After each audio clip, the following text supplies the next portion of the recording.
agora vamos para a terceira parte do conto, Noturno Amarelo. Eu creio que se você chegou até aqui, é porque tem valido a pena.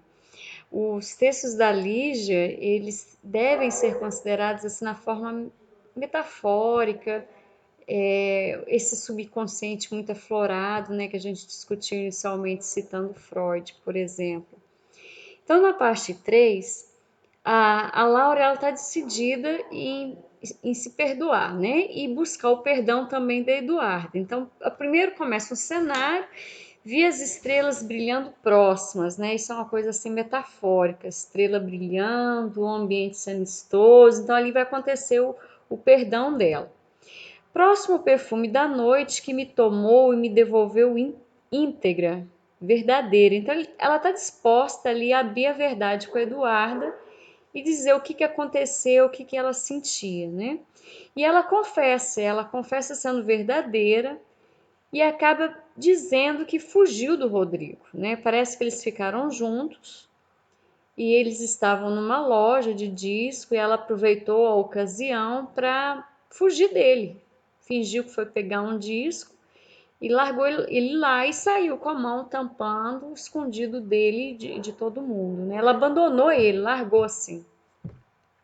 Eu era ciumenta, insegura, quis me afirmar tudo, foi só decepção, sofrimento. Tinha o Rodrigo, meu Deus, tinha o Rodrigo, que era meu querido amor, um amor tumultuado, só imprevisão, só loucura, mas amor. Mostra a aventura, né? E como ela confessa essa traição, parece que o amor se perdeu, ela diz isso. E achei que seria a oportunidade de me livrar dele, a troca era vantajosa, mas calculei mal. Logo nos primeiros encontros, descobri que a traição faz apodrecer o amor. Então, a traição dela, né, com a prima, fez esmorecer o amor dela. Bom, julgo eu que uma vez, né, uma pessoa trai, ela sempre vai ser desconfiada. Ela sempre vai ter aquela coisa assim, que a traição existe, isso acontece, eu traí, é natural, pode acontecer com todo mundo. E ela percebe que foi só uma aventura, existiu o amor, mas ela foge, ela corre, ela deixa o cara na loja e sai, nunca mais vê. Aí no final ela diz assim: Eduarda, diga que acredita em mim, diga que acredita. Ela exige que Eduarda acredite, porque ela está convicta que aquela é a verdade. Ela se abre, ela se entrega. A verdade é essa. Ela realmente catou o namorado para ela, mas ela diz o que aconteceu, a fraqueza, né? Se abre na sua fraqueza. Na verdade, são recordações de Laura, né? Não está ocorrendo na realidade, é a imaginação dela. Isso não acontece, não é a realidade. Ela está imaginando uma possibilidade de um dia ter falado com a Eduarda isso. A Eduarda não fala nada, ela fica mudinha. Mas dá para perceber que há uma conciliação. Parece que para a Eduarda passou, foi ruim, né? Foi tenso, mas passou. Ela aceita-se numa boa, porque ela diz assim: estamos juntas para sempre.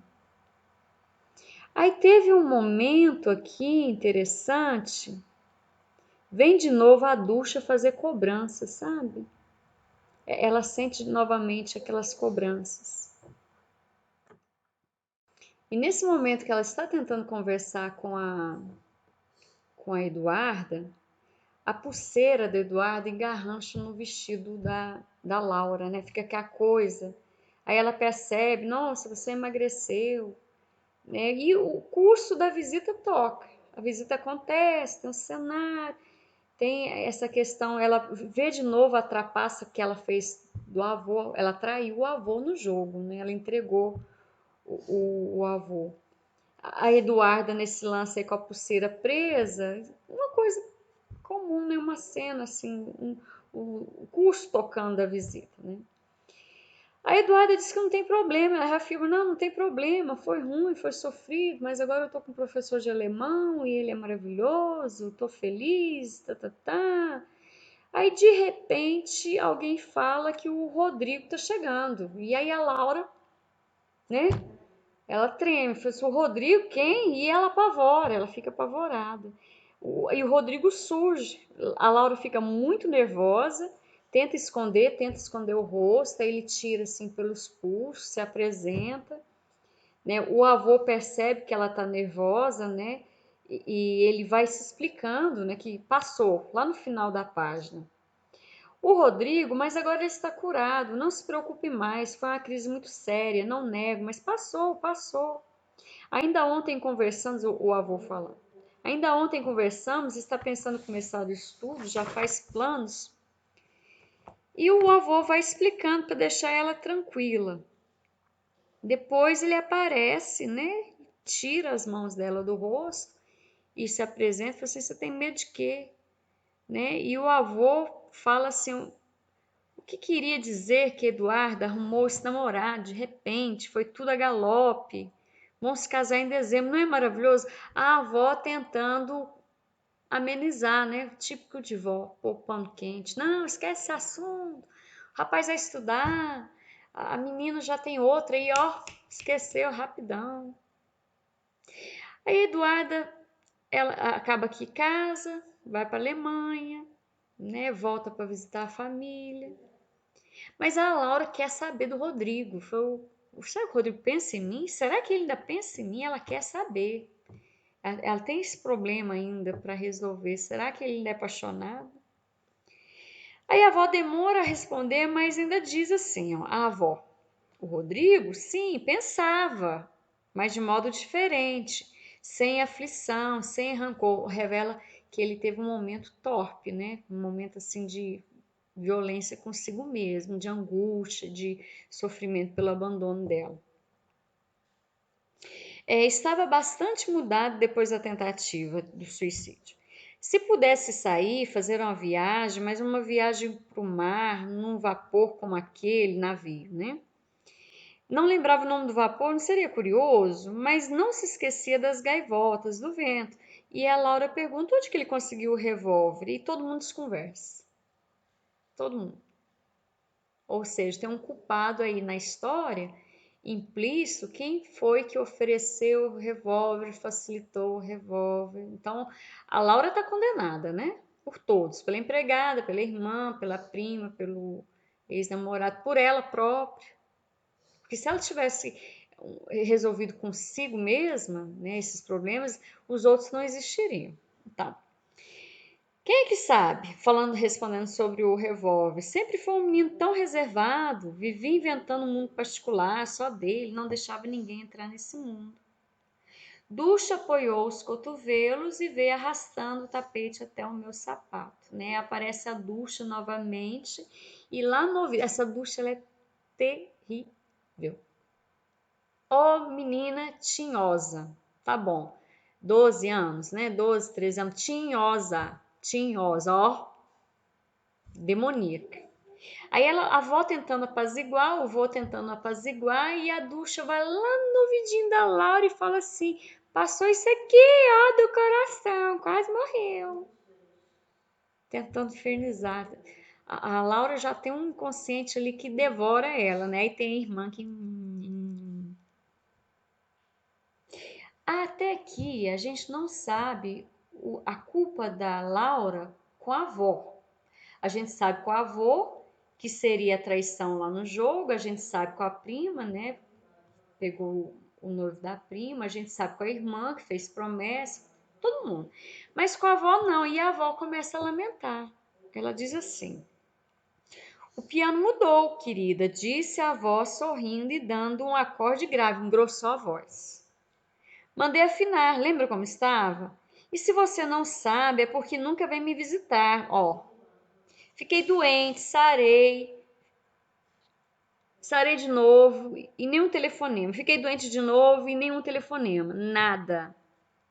Podia ter morrido e era minha neta e minha neta nem ficaria sabendo porque não ligou uma só vez para saber. Avó, como vai? Ela cobra. Então a culpa dela com a avó é o desprezo, não cuidou, não deu atenção. Aí a Laura tenta recuperar. Ela vai pegando os personagens um por um, tentando reconciliar, pedindo desculpa, né? Aí ela tenta. Vó querida, você sabe muito bem como eu amo vocês. Eu tenho andado mesmo sumida, como você sabe. Tenta reparar. Mas a avó não perdoa, não, né? Ela cobra. Mas gosta de provas, são importantes provas. Aí vem a satânica lá da ducha, né? Olha o que ela fala. O negócio já tá arrebostado. Aí vem a ducha arrebentar com o resto. Que feio, Laura. A Chapeuzinho Vermelho atravessou um bosque cheio de lobos só para levar o bolo para a vozinha que estava com um resfriado. Não era um resfriado? Pôs-se na ponta dos pés, pronta para dançar, teve seu sorrisinho. Não veio buscar Ifigênia, ela vai enumerando os problemas da Laura. Não veio buscar Ifigênia, que queria cumprir a promessa, não trouxe meu espelho, roubou a torre do avô, roubou o noivo da Eduarda e não visitou a avó. 5 culpas. É demais. Uma interjeição aí adverbial é demais. Nossa, você é terrível. Aí a avó, depois que a ducha lista todas as encrencas da Laura, a avó tenta, né? Ela fala que a menina é difícil, mas é boa pessoa, né? Tenta emendar. Mas a ducha faz questão e dá um checkmate ainda. A avó remendando, aí a ducha ainda fala assim, ó. E ainda por cima se fez family fatale, com o gesto de quem punha a arma. Aí ela pôs a arminha assim no peito e lembrando o suicídio, a tentativa de suicídio do Rodrigo, né? Ainda faz de family fatale. Ruinzona, besta. Aí a avó de novo tenta, né, reconsiderar isso. E o texto traz uma novidade, que seria uma intertextualidade da poesia de Hilda Rist, que é a seguinte poesia, a poesia original. Me mataria em março se te assemelhasses às coisas perecíveis. Mas não, foste quase exato, doçura, mansidão, amor, amigo. Me mataria em março se não fosse a saudade de ti e a incerteza do descaso. Se só eu sobrevivesse quase nula, inerte como um silêncio, o verdadeiro silêncio de catedral vazia. Sem salto, sem santo, sem altar, só eu mesmo. E se não fosse verão, e se não fosse o medo da sombra, e o medo da campa de escuridão, o medo de que se pôr sobre mim, surgissem plantas e enterrassem suas raízes dos meus dedos. Me mataria em março, se o medo fosse amor. Se março, junho. Hilda Rich, baladas. E no texto, a Dulcina responde assim, ó, pega o trechinho lá da Hilda Rich, que é uma poetisa maravilhosa. Me mataria em março se te assemelhasses às coisas perecíveis, recitou arquejante. Me mataria em março. E levantou-se num salto. Por que março? HH é de Hilda Rios. É que sabe, se a poeta diz que é março, tem que ser março. Aí ela foi afastando. Março, abril, pagando de criancinha. Que na verdade tem uma mentalidade assim, muito cruel. Então, esse texto, o conto da Lígia, traz a Hilda Rios como uma intertextualidade, só um trechinho. Aí, de novo, a avó fala, é um amor de menina, mas a gente tem que ter paciência. Não, essa menina é satânica, não adianta consertar, não. Aí a avó, para disfarçar, ela fala assim, que música é essa? É a música que a avó compôs, que chama Noturno Amarelo. Escuta, que música é essa? Agora a gente entende por que o conto chama Noturno Amarelo. É o nome da música que a avó compôs. Noturno aqui é substantivo e amarelo é adjetivo. Amarelado, amarelo, dá uma simbologia de velho, envelhecido, passado, uma noite no passado. Em seguida, o Rodrigo chega, pá, de uma vez, né? E ela esconde as mãos, né? Aquele momento que eu falei, esconde as mãos na cara, ele tira, tranquilo, e ele a cumprimenta, e ela já fala, eu te neguei, Rodrigo, te neguei, te traí Eduarda, mas queria que soubesse o quanto amei vocês dois. Aqui a Laura faz uma volta ao passado novamente, ela tenta reconciliar com todos. Ela reconcilia com a empregada, com a avó, agora, recente, com a irmã. A irmã parece que é satânica, né? Faz questão de lembrar das coisas que ela fez.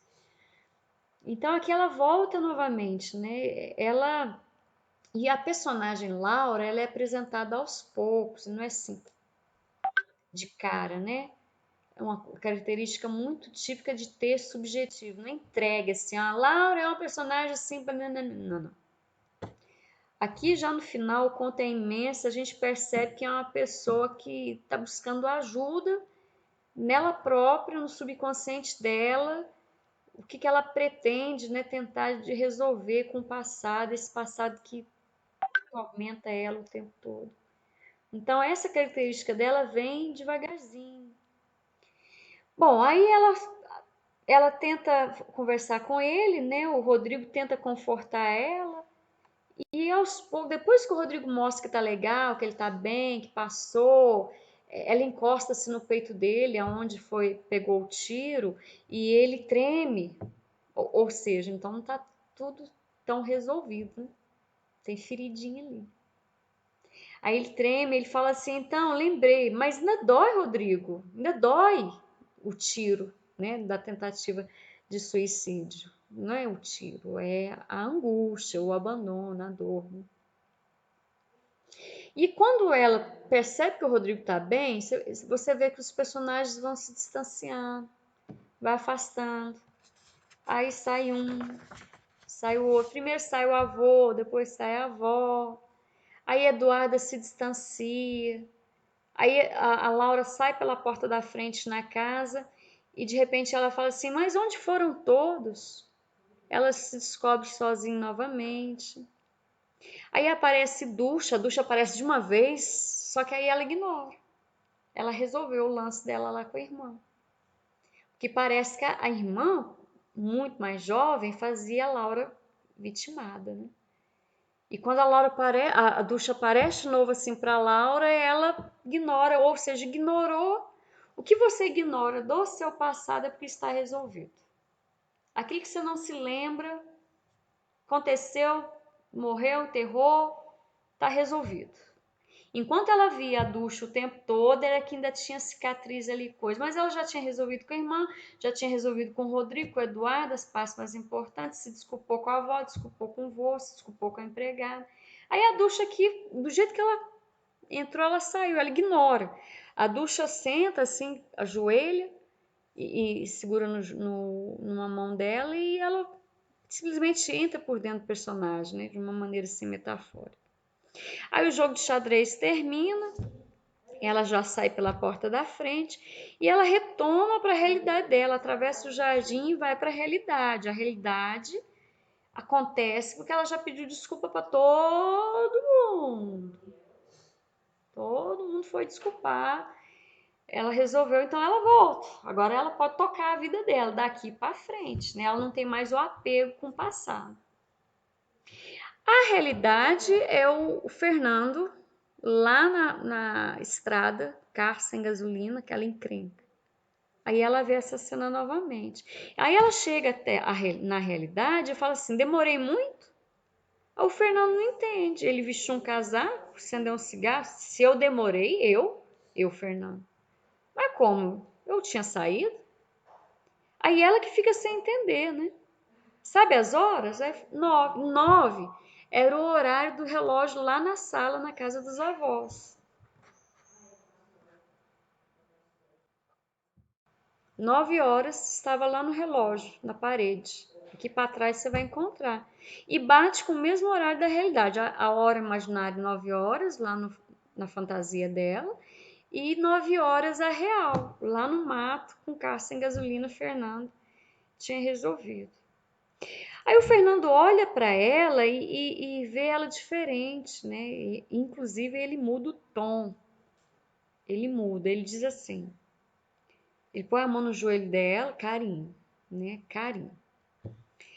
Você está linda, amor, mas tão distante, tão fria. Ele vê que ela tá bonita, mas tá né, pálida. E começa aqui um diálogo legal. Nem parece aquele casal que estava discutindo por conta de fio dental. Será que o jantar vai ser bom? Hoje estou a fim de comer peixe. Aí ela fica sem entender onde ela estava localizada, né? E a gente também. Será que a Laura dormiu no carro e sonhou? Será que ela realmente caminhou, houve essa caminhada para um ambiente? Será que ela sentou lá no barranco, viu o cheiro lá da dama da noite e se teletransportou para outro ambiente, imaginativamente falando? Não está claro, aí vai a interpretação de cada um. Aí vem uma questão do fantástico, né? O conto termina-se de uma maneira muito interessante, metafórica. Ela fica olhando a Via Láctea através do vidro, fecha os olhos, fechei com força a pulseira que ainda trazia na mão. Você lembra da pulseira da Eduarda que ficou enganchada no vestido dela? Lá na cena imaginária? Veio com ela para a realidade. Essa é a cena fantástica. A pulseira é material, tá ali, concreto, né? Saiu de um plano imaginário para o concreto. Esse é o fantástico. Essa é a magia. Enfim, os contos da Lígia, né, tem esse peso, tem que ser entendido pelo lado metafórico, não dá para ser literal. A Laura reconcilia com o passado dela e toca a vida dela. Parece, dá a entender que ela vai resolver agora a vida dela com o maridinho dela, que ela escolheu, o Fernando. Que deve viver bem, né? Porque a longo tempo supõe-se que vive bem. É isso. Eu espero que vocês tenham gostado. No final da página tem uma breve biografia da Lígia Fagundes Telles, ela está viva até hoje, 96 anos. Né? Ela foi uma estudiosa ali da área de Campinas, deve ter feito Unicamp, possivelmente. É isso, pessoal. Até mais.